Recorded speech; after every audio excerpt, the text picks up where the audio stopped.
1월 3일 찬양 예배를 하나님 아버지 앞에 드리겠습니다.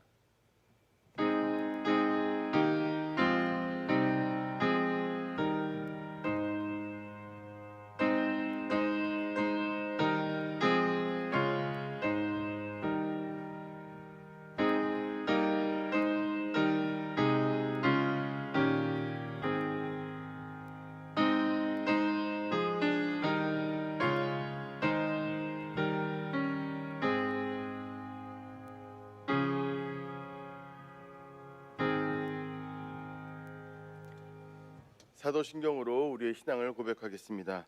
나는 전능하신 아버지 하나님 천지의 창조주를 믿습니다. 나는 그의 유일하신 아들 우리 주 예수 그리스도를 믿습니다. 그는 성령으로 잉태되어 동정녀 마리아에게서 나시고 본디오 빌라도에게 고난을 받아 십자가에 못 박혀 죽으시고 장사된 지 사흘 만에 죽은 자 가운데서 다시 살아나셨으며 하늘에 오르시어 전능하신 아버지 하나님 우편에 앉아 계시다가 거기로부터 살아있는 자와 죽은 자를 심판하러 오십니다. 나는 성령을 믿으며 거룩한 공교회와 성도의 교제와 죄를 용서받는 것과 몸의 부활과 영생을 믿습니다. 아멘. 찬송가 446장 찬양하겠습니다.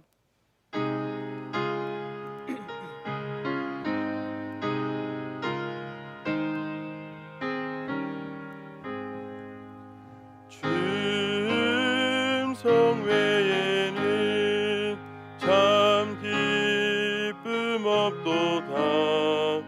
날 사랑하신 주 늘 계시옵소서. 기쁘고 기쁘도다. 항상 기쁘도다. 나 주께 왔사오니 복 주옵소서. 나 주께 왔으니 복 주시옵소서. 주 함께 계시면 늘 시험이 이기네. 기쁘고 기쁘도다. 항상 기쁘도다. 나 주께 왔사오니 복 주옵소서. 주 떠나가시면 내 생명 헛되네. 기쁘나 슬플 때 늘 계시옵소서. 기쁘고 기쁘도다. 항상 기쁘도다. 나 주께 왔사오니 복 주옵소서. 그 귀한 언약을 이루어 주시고 주 명령 따를 때 늘 계시옵소서. 기쁘고 기쁘도다.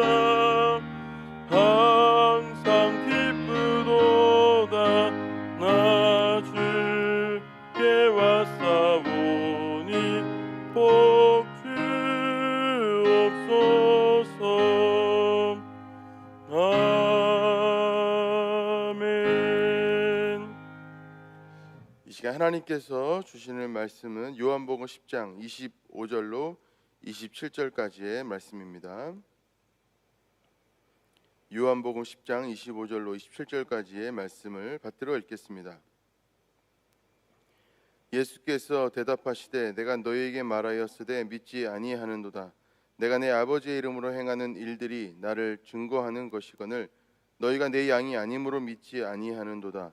내 양은 내 음성을 들으며 나는 그들을 알며 그들은 나를 따르느니라. 아멘. 기도하겠습니다. 하나님 아버지 감사합니다. 2020년을 보내고 2021년 첫 주일을 맞게 하시고 또 하나님께 예배하게 하시고 또 말씀 듣게 하심에 감사드립니다. 2020년 참으로 다사다난한 한 해를 보냈는데 2021년 하나님 아버지께서 기뻐하시는 한 해로 또다시 올려드릴 수 있도록 역사하여 주시고, 우리가 2020년에 하나님 아버지 올려드리지 못했던 헌신들까지 다 하나님께 온전히 올려드려서 하나님께서 기뻐하시는 한 해 될 수 있도록 역사하여 주시고, 새해를 시작하는 우리의 마음이 더 정결하고 더 확실한 결단과 결심을 하며 나아갈 수 있도록 인도하여 주옵소서. 예수님의 이름으로 기도합니다. 아멘. 하나님의 음성을 듣는 법에 관련된 책들이 시중에 엄청나게 많이 출판되어져 나와 있습니다. 이것은 많은 그리스도인들이 하나님의 음성을 듣는 일에 굉장히 관심이 많다는 것을 반증하는 것일 것입니다. 리차드 포스터가 이런 말을 했습니다. 하나님이 기뻐하시는 삶이란 종교적 의무 실행의 삶이 아니라 하나님과 온전한 관계를 맺고 친밀하게 교제하는 삶이다. 리차드 포스터의 말을 볼 때에 많은 그리스도인들이 하나님과 소통하기를 원하고 또 그 하나님과 깊이 소통하기 위하여서 어떤 방법을 찾고 있다는 것은 굉장히 바람직한 일입니다. 왜냐하면 우리의 신앙이라고 하는 것이 그저 형식적인 일들을 반복하는 것이 아니라 살아계신 하나님과의 만남이요, 살아계신 하나님과의 교제라고 한다면 하나님 음성을 듣는 것은 너무나 필수적인 그런 사항이기 때문에 그렇습니다. 누군가가 하나님의 음성을 듣는다, 이것은 그 하나님과 교제하는 것을 의미합니다. 우리 하나님의 음성에 대한 이야기를 우리가 함께 살펴볼 때에 꼭 한 가지 기억해야 할 것이 있습니다. 그것은 뭐냐 하면 우리가 오늘 이야기하는 것의 대전제가 되는 사실인데, 하나님은 우리에게 분명히 말씀하고 계시다는 사실입니다. 요한계시록 3장 20절에 보시면 이렇게 기록하고 있습니다. 볼지어다 내가 눈 밖에 서서 두드리노니 누구든지 내 음성을 듣고 문을 열면 내가 그에게로 들어가 그와 더불어 먹고 그는 나와 더불어 먹으리라. 하나님께서 우리 가운데 함께하기를 원하시고 깊이 교제하기를 원하신다는 의미가 이 말씀 속에 담겨져 있을 것입니다. 그러나 우리 중에 그 어떤 누군가가 하나님의 음성을 듣는다고 하거나 혹은 하나님의 뜻이 무엇인지 분명하게 알겠다고 하는 경우를 거의 찾아보기 어렵습니다. 왜 우리의 신앙이 본질적으로 하나님과의 만남이요 교제이고 하나님께서 그것을 우리가 방금 읽었던 말씀처럼 원하시는데 왜 우리는 그와 같은 일들이 많이 나타나지 않는가 라는 것이죠. 우리가 그 이유에 대해서 한번 살펴보면서 2021년 첫 주일 찬양 예배를 하나님 아버지 앞에 드리면서 마음의 결단을 할 수 있었으면 좋겠습니다. 세 가지 경우가 있을 것 같습니다. 물론 케이스 바이 케이스여서 여러 수많은 경우들이 있을 수 있겠지만 대표적으로 세 가지 경우를 우리가 성경에서 찾아볼 수 있는데 이것을 우리가 한번 살펴보기를 원합니다. 첫 번째는 왠지 하나님의 음성이 들리지 않고 뭔가 혼자 내버려진 것 같은 그런 느낌을 우리가 받을 때가 있다는 것입니다. 마가복음 4장 35절에서 41절의 말씀을 우리가 보면 이 말씀에는 제자들이 예수님과 함께 있었음에도 불구하고 예수님께 도움을 받지 못하는 그런 장면이 기록되어져 있습니다. 제자들은 갈릴리 호수를 지나가고 있었습니다. 그러다가 큰 풍랑을 만납니다. 그리고 배가 침몰할 위기에 처합니다. 이것은 갈릴리 호수에서 태어나고 그리고 갈릴리 호수에서 고기잡이로 전업을 삼았던 베드로, 안드레, 야고보, 요한이 보았을 때도 틀림없는 배가 침몰할 수밖에 없는 그런 위기의 상황이었습니다. 그런데 이 상황 가운데 놀랍게도 예수님께서는 주무시고 계십니다. 놀랍죠. 마가복음 4장 38절의 말씀에 보면 이렇게 말씀하고 있습니다. 예수께서는 고물에서 베개를 베고 주무시더니 제자들이 깨우며 이르되 선생님이여 우리가 죽게 된 것을 돌보지 아니하시나이까 하니, 선생님이여 우리가 죽게 된 것을 돌보지 아니하시나이까. 이 제자들의 항변은 충분한 이유가 있는 것 같아 보입니다. 예수님과 제자들은 갈릴리 건너편으로 가기 위해 배를 탔습니다. 그런데 분명히 처음에 배를 탈 때에는 아무 문제가 없었습니다. 근데 갑자기 광풍이 불기 시작한 것입니다. 이 본문의 37절에 보면은 물결이 배를 막 치기 시작합니다. 그러다가 물결이 배를 넘어서 배 안으로 들어오게 되고, 그리고 배에 물이 차는데 물을 퍼내는 것보다 들어오는 물이 더 많아서 점점 배는 가라앉게 되는 상황입니다.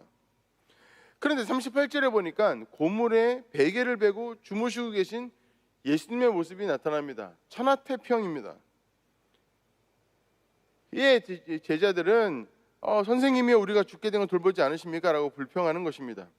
무심해도 어떻게 그렇게 무심할 수가 있는지, 배에 대해서 또 갈릴리 바다에 대해서 몰라도 어떻게 그렇게 모를 수가 있는지,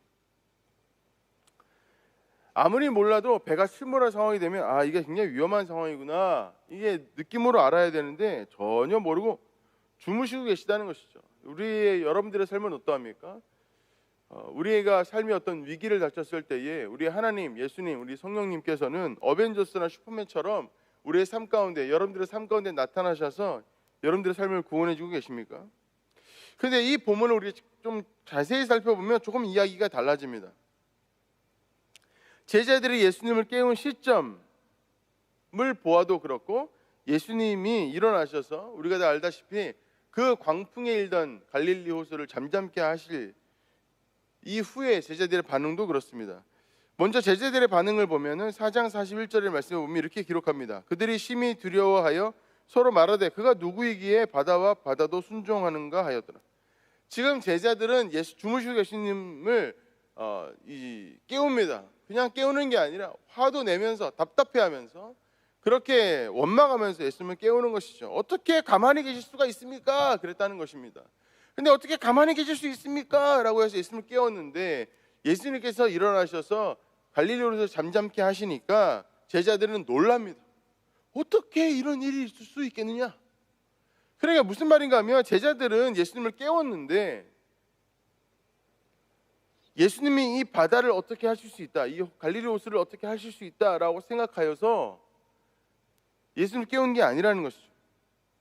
제자들이 보았을 때 예수님을 할 수 있는 게 없었다는 것입니다. 근데 이 상황에서 주무시고 계시니까 답답해서 깨웠다는 것이죠. 근데 그도 그럴 것이, 이 예수님의 12 제자들 가운데 베드로, 안드레, 야고보, 요한, 이 네 사람은 어부입니다. 그들은 어렸을 때부터 갈릴리 호수에서 자랐고, 그 아버지도 어부였기 때문에 아버지를 따라서 어렸을 때부터 고기잡이를 다녔을 것입니다. 나이가 들어서는 이제 아버지 뒤를 이어서 어엿한 갈릴리 바다 전문가, 잔뼈가 굵은 고기잡이꾼들이 되어서 자기들의 직업으로 이 고기잡이를 하였을 것입니다. 그들이 나고 자랐고, 그리고 그들이 업으로 삼고 있는 곳이 어디입니까? 바로 갈릴리 호수, 광풍이 너무 많이 일어서 갈릴리 바다로까지 일컬어지는 이 갈릴리 호수였다는 것이죠. 그리고 예수님을 깨운 그 시점이 어떤 시점이냐면, 뭔가 이 광풍이 부는 것이 심상치 않아서 이거 큰일 났는데 싶은 생각이 드는, 광풍이 그 물결을 일으켜서 그 물결이 바다를 치기 시작할 때가 아니라 바다가 거의 잠기게 되었을 때였다는 것이 중요합니다. 무슨 말인가 하면, 제자들은 예수님을 깨워도 예수님이 뭔가를 할 수 있을 거라고 생각하지 않았기 때문에 예수님을 깨우지 않고 자기들이 할 수 있는 것들, 모든 것들을 다 하다가 도저히 안 되니까 그때가 되어서 괜히 화도 나고 짜증도 나니까 예수님을 깨웠다는 것이죠. 그런데 제자들의 예상과 다르게 어떻게 되었습니까? 예수님은 일어나셔서 도저히 상상할 수 없는 일을 하셨다는 것이죠. 그래서 뭐냐면, 바다를 잠잠케 하시고 바람을 잠잠케 하셔서 그들을 구원하셨다는 것입니다. 이 정도 되면 이제 예수님께서 마가복음 4장 40절에 제자들을 향하여 하셨던 그 책망이 이제는 조금 이해가 됩니다. 이에 제자들에게 이르시되 어찌하여 이렇게 무서워하느냐? 너희가 어찌 믿음이 없느냐? 예수님께서는 이렇게 말씀하십니다. 어찌 그렇게 무서워하느냐? 어찌 그렇게 믿음이 없느냐? 이것이 바로 예수님의 책망이었다는 것이죠. 예수님은 이 상황에 도저히 도움이 안 돼. 바다를 알아봤자 얼마나 알아. 나는 바다를 더 잘 알아. 지금 이 상황은 어떻게 했든 간에 빨리 저 앞으로 나아가서 무트로 올라가야 해결될 문제이지, 어떻게 바람을 잠잠케 하며 물결을 잠잠케 한단 말이야? 그것은 상상도 할 수 없는 일이야 라고 제자들이 생각했다는 것이죠. 근데 그 바다, 그 갈릴리 호수에서 그 배를 무트로 빨리 이동시키기 위해서는 자기들과 같은 갈릴리 호수에서 잔뼈가 굵은 전문가들이 해야 될 일이지, 목수이신 예수님, 갈릴리 바다라고는 1도 모르는 예수님께서 하실 수 있는 일은 없었다는 것이죠. 제가 여러분들께 이 이야기를 말씀드리면서 꼭 다루고 싶은 이야기가 바로 이것입니다. 하나님의 음성이 들리지 않고 뭔가 혼자 내버려진 것 같은 느낌을 받을 때가 있다는 것이죠. 여러분 삶 가운데 그런 때가 있지 않습니까? 근데 이 이야기를 렌즈 삼아서 그 상황을 우리가 들여다보게 되면 우리는 한 가지를 잘 생각해 보아야 합니다. 그것은 뭐냐면, 지금 예수님께서 나의 삶의 위기의 순간에도 아무것도 하지 않고 계신 이유는 그분이 아마도 자고 계시고 있는지도 모른다는 것입니다. 그러므로 뭔가 내 혼자 내버려진 것 같은 어떤 느낌을 받을 때, 정말 나에게는 어떤 도움이 필요하고 하나님의 은혜가 필요한데 뭔가 내가 혼자 내버려진 것 같은 느낌을 받을 때가 있다면, 하나님이 나에 대해서 아무것도 도와주지 않고 계시다는 어떤 그런 느낌을 받을 때가 있다면, 그것은 아마도 우리가 예수님을 깨워야 할 때가 되었는지도 모른다는 것입니다.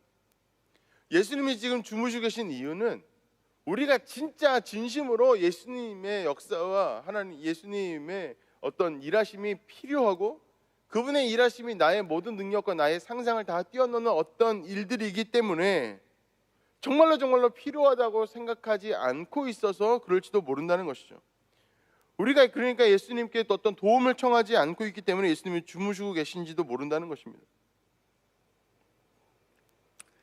우리가 이 이야기를 통해서 분명히 알 수 있는 것은 뭐냐면, 우리의 삶 가운데 어떤 위기의 순간에 시작되는 바로 그 시점부터 우리는 예수님을 찾아야 한다는 것입니다. 하나님을 찾아야 한다는 것입니다. 그러므로 우리는 우리의 삶의 모든 영역에 있어서 예수님, 하나님을 초청해야 합니다. 왠지 우리는 어떤 이런 느낌을 받을 때가 있을 수 있습니다. 하나님이 내 삶에 어떤 동참을 하지 않으실 것 같다는 생각. 에이, 하나님이라고 뭐 어쩌겠어?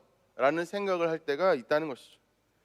그래서 하나님께 어떤 도움을 요청하는 일들을 주저하고 있는 우리의 믿음 약함이 존재할 수 있다는 것입니다. 나의 삶의 아주 구체적인 상황, 그 어려움이 시작되는 그 시점부터 우리는 하나님을 찾아야 합니다.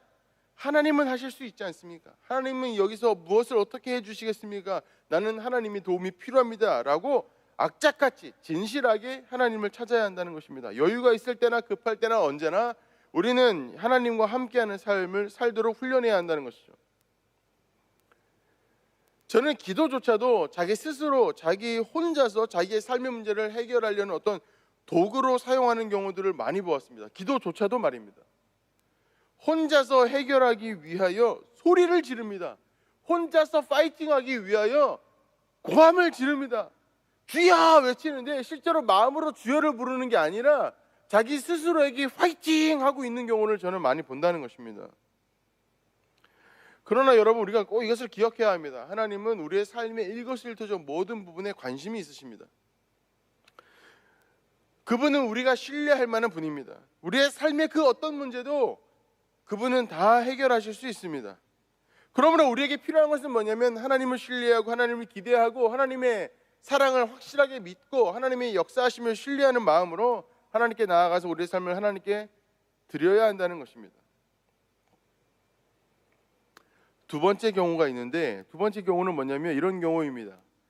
하나님의 음성을 듣기는 들은 것 같고 그 말씀을 믿고 순종한 것 같은데 뭔가 결과가 시원치 않아서 실망하게 되는 경우입니다. 뭔가 이런 경우에 빠지게 되면 하나님의 음성이 잘 들리지 않고 하나님께서 나의 삶 가운데 뭔가를 말씀하실 것 같지 않은 어떤 절망감에 빠지게 되는 것이죠. 열왕기상 18장의 내용에 보시면, 그때 당시에 북이스라엘의 왕은 아합이었고 그의 왕비는 이세벨이었습니다. 당시에 이세벨은 바알신을 섬기고 있었는데 이스라엘의 아합의 아내로 시집을 오면서 이스라엘에 있는 모든 하나님을 섬기는 모든 선지자들을 죽이게 되고 온 나라가 바알신을 섬기는 나라로 변모되게 됩니다. 이에 하나님께서는 진노하셔서 3년 반 동안 이스라엘 땅에 비를 내리지 않으십니다. 워낙에 이스라엘은 물이 없는 지역인데 3년 반 동안 비가 전혀 내리지 않으니까 이제는 어디에서도 물을 찾기 어려운 그런 상황이 되어버렸습니다. 이때에 엘리야가 갈멜산으로 아세라 바알 선지자들을 다 모으라고 아합 왕에게 요청합니다. 이 본문을 한번 살펴보면 이렇습니다. 열왕기상 18장 22절에서 24절까지의 말씀입니다. 엘리야가 백성에게 이르되 여호와의 선지자는 나만 홀로 남았으나 바알의 선지자는 450명이로다. 그런즉 송아지 둘을 우리에게 가져오게 하고 그들은 송아지 한 마리를 택하여 각을 떠서 나무 위에 놓고 불은 붙이지 말며 나도 송아지 한 마리를 잡아 나무 위에 놓고 불은 붙이지 않고 너희는 너희 신의 이름을 부르라. 나는 여호와 이름을 부르리니 이에 불로 응답하는 신 그가 하나님이라. 백성이 다 대답하되 그 말이 옳도다 하니라. 여러분, 이 이야기에서 우리는 엘리야의 고독을 느껴야 합니다. 모든 여호와를 섬기는 제사장은 다 죽었습니다. 모든 선지자들은 다 죽임을 당했습니다. 엘리야 혼자 남았습니다. 온 나라의 백성들은 다 그 어떤 누구도 하나님을 섬기지 않고 모두가 바알을 섬기고 있습니다. 모든 정권과 모든 권력은 이미 바알 편에 섰고 비는 3년 동안 내리지 않았습니다. 이 상황 속에서 갈멜산에서 지금 엘리야가 아세라 400명 그리고 바알 선지자 450명과 결투를 벌이고 있는 상황입니다. 이에 바알 선지자들은 낮부터 저녁에 해가 뉘엿뉘엿 넘어갈 때까지 하루 종일 춤추고 노래하고 온몸을 자해하면서 그렇게 바알 신에게 기도하고 예배하지만 그 어떤 일도 이루어지지 않았습니다. 이제 거의 밤이 되었을 때에 엘리야 선지자가 나와서 자기가 준비한 제물에 물을 부으라고 명령한 이후에 이렇게 기도합니다. 18장 36절의 말씀입니다. 저녁 소제 드릴 때에 이르되 선지자 엘리야가 나아가서 말하되 아브라함과 이삭과 이스라엘의 하나님 여호와여 주께서 이스라엘 중에서 하나님이신 것과 내가 주의 종인 것과 내가 주의 말씀대로 이 모든 일을 행하는 것을 오늘 알게 하옵소서. 바알 선지자는 하루 왼종일 소리를 치고 노래하고 온몸을 자해하면서 기도하고 바알 신을 불렀는데 엘리야의 기도는 아주 이렇게 간결합니다. 이후에 어떻게 되었습니까? 하늘에서 강렬한 불이 내려서 물로 완전히 젖어버린 재물을 완벽하게 태워버리게 되죠. 이 상황을 다 지켜본 이후에 확실하게 바알은 거짓이요 아세라는 거짓이요 하나님이 진짜라는 것이 밝혀졌습니다. 그래서 이것을 지켜보던 이스라엘 백성들이 바알 선지자와 아세라 선지자들을 묶어서 엘리야에게 데리고 오고 엘리야는 그 선지자들을 다 죽이게 되어지죠. 그리고 어떻게 되었습니까? 3년 반 동안 내리지 않은 비가 바로 이때 내립니다. 온 나라가 오랫동안 바알신과 아세라신만 섬겼던 온 나라가 이제는 하나님이 살아계신 하나님이며 바알과 그 아세라는 거짓이라는 것을 알게 되었습니다. 그리고 이 모든 사실을 누가 직접 눈으로 보았습니까? 아합이 보았습니다. 북이스라엘 왕인 아합이 보았습니다. 그래서 이제 아합이 왕궁으로 가서 바알이 진짜인 줄 알았는데 아세라가 진짜인 줄 알았는데 여호와 하나님이 진짜였다고 말하고 이 모든 것들을 바꾸면 세상은 변하게 될 것입니다. 모든 것들이 바뀌게 되는 것이죠. 오랜 시간 동안 헤매었던 그때에 이제는 길을 찾게 된 것입니다. 근데 어떤 일이 일어났습니까? 아합 왕이 왕궁에 들어가서 이세벨과 함께 이야기를 나누는 가운데 이렇게 이야기가 또 바뀌게 됩니다. 19장 1절에서 2절의 말씀입니다. 아합이 엘리야가 행한 모든 일과 그가 어떻게 모든 선지자를 칼로 죽였는지를 이세벨에게 말하니 이세벨이 사신을 엘리야에게 보내어 이르되 내가 내일 이맘때에는 반드시 내 생명을 저 사람들 중 한 사람의 생명과 같게 하리니 그렇게 하지 아니하면 신들이 내게 벌 위에 벌 내림이 마땅하니라 한지라. 아합이 엘리야가 행한 모든 일과 그가 어떻게 모든 선지자들을 칼로 죽였는지의 모든 상황을 듣고 나서 이렇게 바알과 아세라가 가짜고 여호와 하나님이 진짜였구나라고 생각하지 아니하고 오히려 어떻게 한다는 것입니까? 엘리야를 내일 이맘때까지는 죽여버리겠다라고 협박했다는 것이죠. 그리고 실제로 이세벨이 가지고 있는 모든 군사력을 동원해서 엘리야를 잡아 죽이기 위하여 그렇게 행동했다는 것입니다. 이때 엘리야가 어떻게 행동합니까? 살아계신 하나님을 등에 업고 바알 하늘에서 불을 내리게 했고 바알 선지자들을 다 죽였고 그리고 하늘에서 비까지 오게 했던 이 엘리야가 이제는 어떻게 합니까? 그는 도망합니다. 19장 3절에서 4절의 말씀에 보면 이렇게 기록합니다. 그가 이 형편을 보고 일어나 자기의 생명을 위해 도망하여 유다에 속한 브엘세바에 이르러 자기의 사원을 그곳에 머물게 하고 자기 자신은 광야로 들어가 하룻길쯤 가서 한 로덴나무 아래에 앉아서 자기가 죽기를 원하여 이르되 여호와여 넉넉하오니 지금 내 생명을 거두시옵소서 나는 내 조상들보다 낫지 아니하니이다 하고 하늘에서 불을 내린 선지자 바알 선지자 400명을 다 도륙한 선지자 하늘에서 비가 내리게 했던 선지자 이 엘리야가 이렇게 엄청난 하나님의 일들을 경험하고 나서 세상이 변할 줄 알았는데 아무것도 변하지 않는 겁니다. 오히려 자기의 목숨만 위태롭게 되었다는 것이죠. 그래서 그는 하나님을 원망합니다. 하나님, 이게 뭡니까? 뭔가 어떤 일들이 일어나고 뭔가 새로운 일들이 나타날 것 같은데 하나님께 음성을 들었고 하나님의 음성에 순종했고 그래서 그 순종한 대로 하나님의 일들이 이루어졌는데 아무것도 변하는 것이 없습니다. 오히려 내 생명만 위태롭게 생겼습니다 라고 하는 것이죠. 오랜 시간 동안 그는 하나님을 원망하면서 시리에 빠져서 그 마음에 깊은 슬픔과 원망으로 가득하게 됩니다. 한참 동안 하나님께서는 엘리야에게 나타나지 않으시다가 어느 순간 엘리야에게 나타나시게 되는데 그것이 바로 열왕기상 19장 11절에서 12절의 말씀입니다. 여호와께서 이르시되 너는 나가서 여호와 앞에서 산에 서라 하시더니 여호와께서 지나가시는데 여호와 앞에 크고 강한 바람이 산을 가르고 바위를 부수나 바람 가운데에 여호와께서 계시지 아니하며 바람 후에 지진이 있으나 지진 가운데에도 여호와께서 계시지 아니하며 또 지진 후에는 불이 있으나 불 가운데에도 여호와께서 계시지 아니하더니 불 후에 세미한 소리가 있는지라. 이 장면을 통해서 이제 엘리야가 다시 하나님을 믿고 하나님의 뜻에 순종하며 하나님의 음성에 귀 기울이게 되는데 여기서 중요한 건 이것입니다. 바람이 크게 불었다는 것이죠. 큰 바위를 날려버릴 만큼 큰 바람이었다는 것입니다. 근데 거기에는 하나님이 없었고 큰 지진이 일어났는데 그 지진 가운데도 하나님이 없었고 큰 불이 하늘에서 마구 쏟아지는데 그 불 가운데도 하나님이 없었다는 것이죠. 하나님은 어디에 계셨는가? 바로 그 세미한 음성 가운데 있었다는 것입니다. 왜 세미한 음성인가? 라는 것이죠. 하나님의 음성이 들릴 거라고 기대하지 않는 상황에서는 결코 들을 수 없는 소리가 바로 이 세미한 음성입니다. 하나님의 도우심이 나의 가운데 확실하게 올 수 있다라고 믿는, 하나님께는 다 계획이 있다라는 믿는 그 믿음이 없이는 결코 들을 수 없는 소리가 바로 이 세미한 음성이라는 것이죠. 엘리야는 세상이 당장 변하기를 원했습니다. 자기 앞에서 바알 선지자들이 다 죽고 하늘에서 불이 내리고 비가 올 때에 뭔가 세상이 변하게 될 거라고 생각했습니다.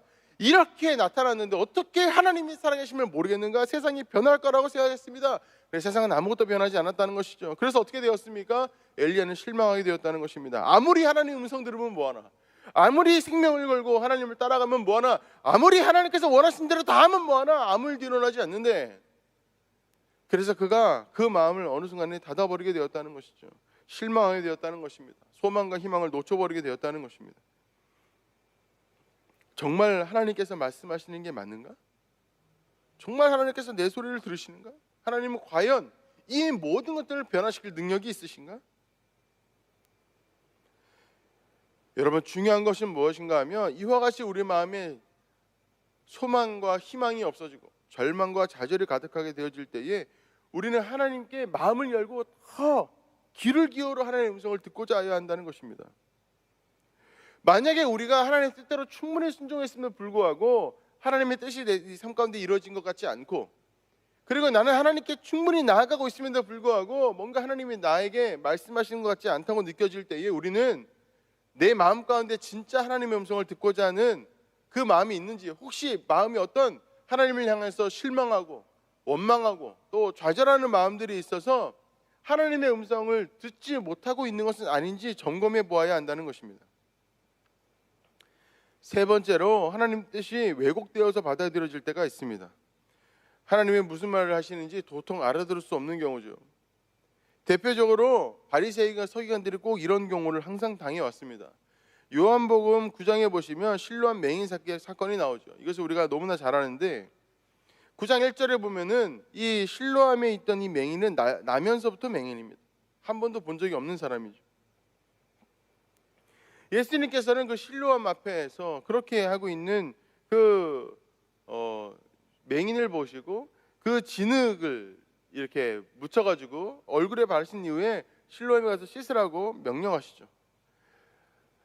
그는 예수님께서 말씀하신 대로 자기의 눈에 막 진흙이 덕지덕지 붙어있는 자기의 눈을 가지고 실로암 연못에 가서 그 진흙을 씻어냅니다. 씻어내면서 어떻게 되었는가? 그는 보게 되어지죠. 근데 문제는 뭐냐면 그날이 안식일이었다는 것입니다.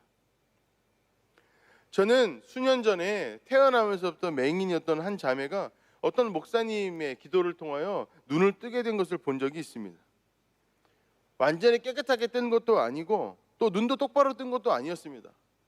이렇게 약간 이상하게 이렇게 눈을 뜨면서 이렇게 보는데 예전에 안 보였던 것들이 그 자매의 눈에는 보였다는 것이죠.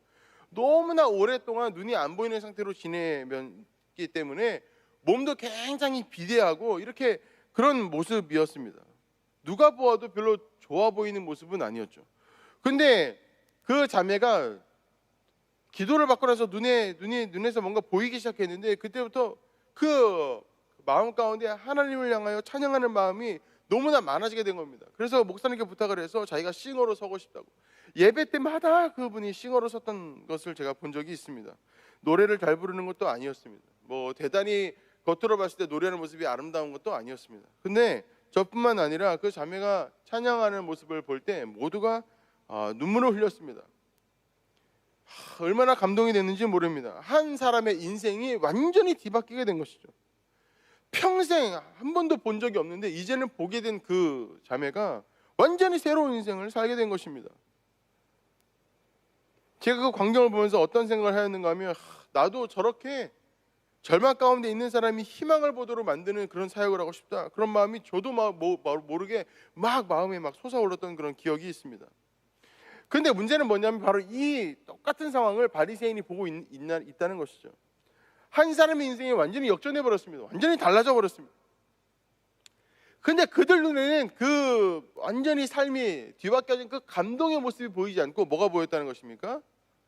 안식일이라는 이 세 글자가 보였다는 것이죠. 한 번도 본 적이 없는 사람이 눈을 떠서 자기 새로운 인생을 시작할 아주 그 희망차고 감동적인 장면이 자기 앞에 벌어지고 있는데 그들의 눈에는 오직 안식일만 보였다는 것입니다. 바리새인들은 어떤 사람들입니까? 무수한 시간 동안에 끊임없이 하나님의 말씀을 읽고 아주 작은 그 소소한 것들까지 하나하나 따져보면서 그렇게 연구하던 사람이 바로 이 바리새인들이었습니다. 그들은 박식한 신학자들이었습니다.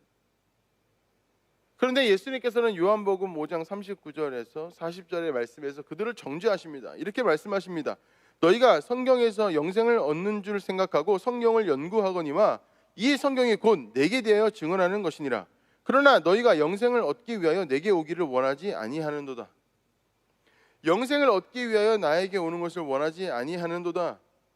무슨 말인가 하면 이런 겁니다. 그들이 파고들었던 그 율법이 그들의 삶을 구원한 것이 아니라 어떻게 되었습니까? 그들의 삶에, 그들의 신앙에 치명타를 가했다는 것이죠. 이것이 바로 예수님의 진단이었습니다. 예수님께서 그들을 정죄하신 이유는 그들이 성경을 연구했기 때문이 아니었습니다. 그들이 성경은 연구했으나 성경에 나와 있는 하나님, 성경에 나와 있는 그 주님의 뜻을 알고자 하지 아니하고 성경 그 자체, 그 율법 그 자체를 그들이 떠받들었기 때문에 예수님께서 그들을 정죄하신 것입니다. 이들은 하나님을 인격적으로 만날 수 있는 모든 가능성을 참으로 아이러니컬하게도 성경을 연구하면서 닫아버린 것이죠. 하나님을 경험하고 하나님을 만나고 하나님과 교제하고 하나님과 깊은 친밀한 관계를 누릴 수 있는 그 기회를 성경을 연구함으로 말미암아 완전히 다 닫아버렸다는 것입니다. 그들만 닫은 것이 아니라 그들을 똑같이 따라서 신앙생활하는 수많은 사람들의 하나님을 향하는 길까지 다 닫아버렸다는 것이죠. 이것이 바로 예수님의 진단이었다는 것입니다. 이것이 얼마나 여러분 두렵습니까? 말씀을 읽는데 하나님의 인격이 보이지 않고 말씀은 읽는데 하나님의 뜻이 깨달아지지 않는 그런 상황 가운데 그들이 놓여져 있었다는 것이죠. 무슨 말인가 하면 우리의 신앙생활의 모든 부분, 기도하는 것이든 말씀을 읽는 것이든 예배하는 것이든 그 모든 것들이 그저 어떤 그 행위 그 자체, 기도하는 행위, 말씀을 읽는 행위, 예배를 하는 행위 자체를 위한 행위가 아니라 하나님과 깊이 만나고 하나님과 교제하고 하나님과 만나는 그것을 위한 그런 행위가 되어져야 한다는 것입니다. 하나님을 만나지 못하면 그것은 종교 행위이지 절대로 신앙생활이 아니기 때문에 그렇죠. 하나님의 음성을 듣지 못하게 되는 세 가지 경우, 우리가 꼭 하나님을 듣기 위하여 해야 되는 경우, 이 세 가지를 살펴보았습니다. 첫 번째는 무엇이었습니까? 우리가 우리의 삶 가운데 혼자 내버려진 것 같고 하나님은 내 삶에 관심이 없을 것 같이 느껴지는 바로 그때에 우리는 우리의 삶 가운데 하나님을 초청해야 한다고 했습니다. 하나님의 뜻대로 산다고 사는데 하나님께서 내가 원하는 어떤 삶의 일들이 이루어지지 않을 때 우리는 하나님의 음성을 향한 갈급함을 끊임없이 유지하면서 하나님의 역사하심이 내 삶 가운데 존재한다고 확신해야 한다고 했습니다. 세 번째로 우리가 어떤 종교 생활을 할 때에 기도하고 말씀을 읽고 또 예배를 드리는 이 모든 상황 가운데 우리가 그 자체에 매몰되지 아니하고 그 모든 것들을 통하여서 살아계신 하나님을 만나는 것에 집중해야 한다고 했습니다. 우리가 이 세 가지를 꼭 기억하면 우리의 삶 가운데 여러 가지 하나님의 음성을 듣지 못하게 되는 어떤 원인들을 제거할 수 있을 겁니다. 근데 우리가 오늘 읽은 본문 요한복음 10장 25절에서 27절의 말씀에 보면 예수님께서는 우리가 하나님의 음성을 듣지 못하는 가장 근본적인 이유에 대해서 말씀하고 있습니다.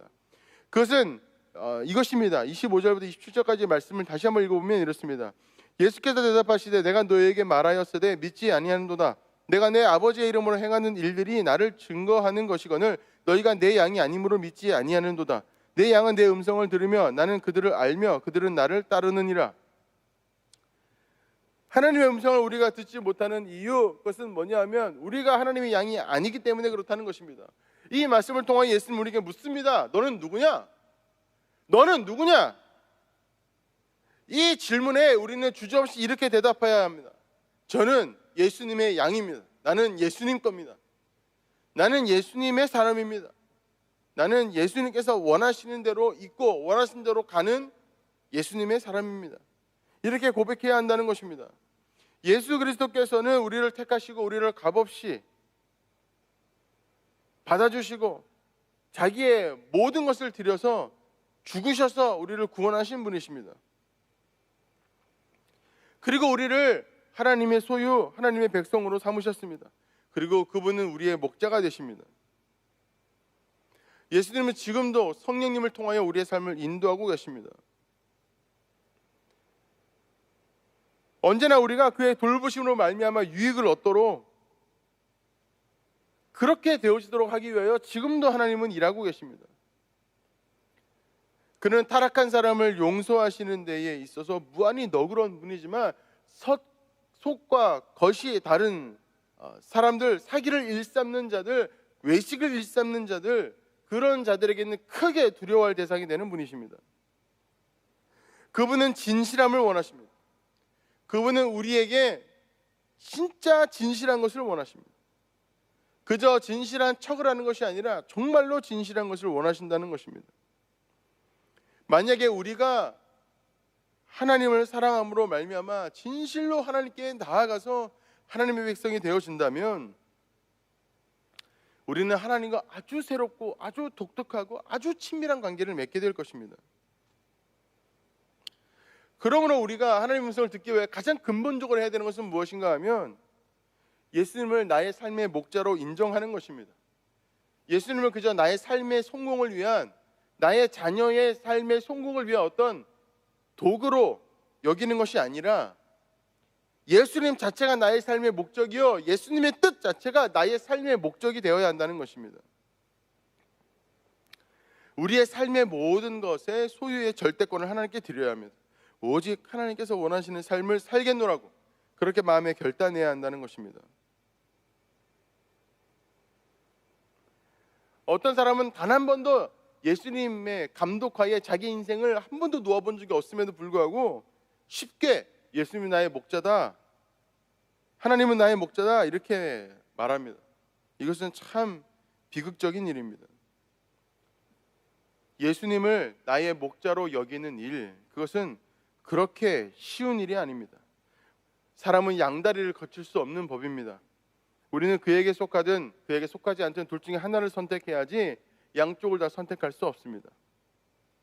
하나님은 나의 목자가 되십니다. 하나님은 나의 삶의 주인이 되십니다 라고 고백하면서 내가 하나님의 뜻대로 삶을 통하여 삶의 무언가를 얻든 얻지 못하든 상관없이 하나님을 사랑하는 저와 여러분들이 다 되기를 바랍니다. 우리가 오늘 이 시간 한 번 더 점검하면 좋겠습니다. 나는 지금 하나님을 제대로 찾고 있는가? 내 삶에 하나님을 초청하고 있는가? 또 내 뜻대로 하나님이 일하시지 않는다고 해서 내 마음에 하나님을 향하여 실망이나 좌절하는 마음이 있지는 않는가? 나는 지금도 그 세미한 음성을 듣겠다고 하는 마음의 열망이 있는가? 또 마음 가운데 우리의 신앙생활을 통하여 하나님을 인격적으로 만나고자 하는 정말로 그 의지가 우리 가운데 있는가? 그저 종교생활은 종교생활대로 그것을 위한 것이 되어져 있지는 않은가? 나의 신앙은 진짜로 살아있고 나의 신앙생활은 정말로 건강한가? 그리고 마지막으로 또 하나, 나는 누구인가? 나는 정말 하나님의 양인가? 2021년을 시작하면서 하나님께 나는 오직 주님 뜻대로 살겠노라고 마음에 결단하고 있는가? 여러분, 기도는 매 순간 하는 것입니다. 기도는 매 순간 하나님과 친밀한 교제를 누리기를 간절히 원하는 마음으로 내 삶에 하나님께서 원하시는 그 어떤 일들이 이루어지지 않는다고 할지라도 그럼에도 불구하고 하나님 아버지 앞에 끊임없이 나아가는 것, 그것이 바로 기도입니다. 내가 원하는 삶이 아니라 하나님께서 원하시는 삶, 내가 이루고자 하는 것이 아니라 하나님께서 이루고자 하는 삶을 이루긴 삶이 우리 모두의 삶이 되어지기를 주님의 이름으로 축원합니다. 이 시간 우리가 하나님께 함께 간절히 기도하면 좋겠습니다. 먼저 2021년을 하나님께 올려드리면서 함께 기도합시다. 하나님, 이 한 해 가운데 아버지께서 함께 하셔서 이 한 해 오직 하나님께 예배로 올려드릴 수 있도록 역사해달라고 이 시간 기도하고, 또 이 시간 기도할 때에 오대 단임 목사님 청빙과 원로 목사님 건강을 위하여 이 시간 기도하고, 또 하나님 아버지께서 이 코로나 물러가게 해달라고 이 시간 간절히 주여 한번 외치고 하나님 아버지 앞에 기도하며 나아가시겠습니다. 주여! 하나님 아버지, 오늘 이 시간 우리 가운데 성령님 역사하시고 인도하여 주실 줄 믿습니다. 각자의 자리에서 예배하는 우리 모든 성도님들 마음 가운데 성령의 불을 내려 주시옵소서.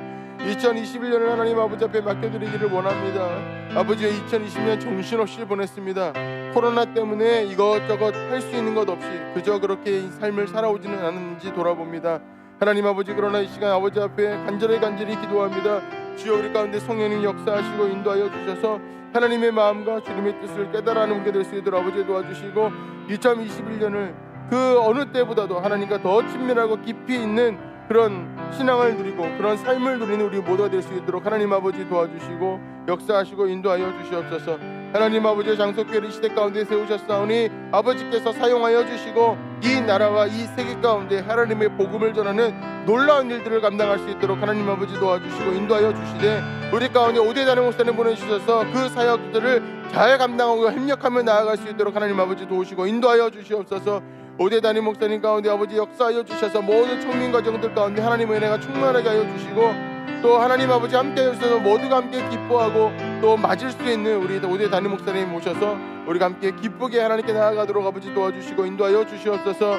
하나님, 원로 목사님 건강을 위하여 기도합니다. 하나님의 아버지 앞에 온전히 삶을 헌신하며 나아가고 계시오니 아버지께서 함께 하여 주셔서 성령으로 충만하게 하여 주시고 모든 질병 다 떠나갈 수 있도록 아버지 하나님 도와주시고 인도하여 주시옵소서. 하나님 아버지 역사하여 주셔서 우리 모두가 하나님 아버지 앞에 온전히 나아갈 때에 코로나 물러갈 수 있도록 아버지 도와주시옵소서. 그래서 우리의 일상이 회복해질 수 있도록 아버지 도와주시고, 코로나로 인하여 삶에 여러 가지 어려움을 겪는 사람들 아버지 위로해 주시고 다시 일으켜 세워주셔서 주님께서 원하시는 삶의 열매 맺도록 아버지 함께 하시고 인도하여 주시옵소서. 하나님 아버지 감사합니다. 하나님의 은혜가 우리 가운데 충만함으로 인하여 감사를 드립니다. 하나님 아버지, 우리가 삶에 낙담되어질 때에, 또 우리 삶에 하나님의 역사하시가 인도하심을 잘 바라지 못할 때에, 또 우리가 하나님 아버지 앞에 더 진실하게 나아가임에도 불구하고 외식하는 마음으로, 온전한 마음으로 나아가지 못할 때에 아버지, 우리를 용서하여 주시고 하나님 아버지께 더 친밀한 교제를 누리며 하나님과 더 진실한 관계를 누리며 나아가는 우리의 신앙으로 다 변화될 수 있도록 아버지 역사하시고 인도하여 주옵소서. 이 자리에 함께 예배하고 하나님을 찬양하며 하나님께 간구한 우리 모든 장족의 효들 삶마다 아버지께서 함께 동행하여 주시고 놀라운 하나님의 일들을 경험하는 2021년이 될 수 있도록 아버지 도와주시고, 우리 장석교회에도 2021년에 하나님의 놀라운 축복의 일들이 많이 나타나도록 함께 하시고 인도하여 주시옵소서. 지금은 우리 주 예수 그리스도의 은혜와 하나님 아버지의 놀라우신 사랑하심과 성령님의 감동감화 역사하심이 하나님의 양 예수 그리스도의 양 성령님을 따라 사는 삶을 살기로 결단한 우리 모든 장소의 교우들 머리머리 위에 지금으로부터 영원토록 함께 하시기를 간절히 축원하옵나이다. 아멘.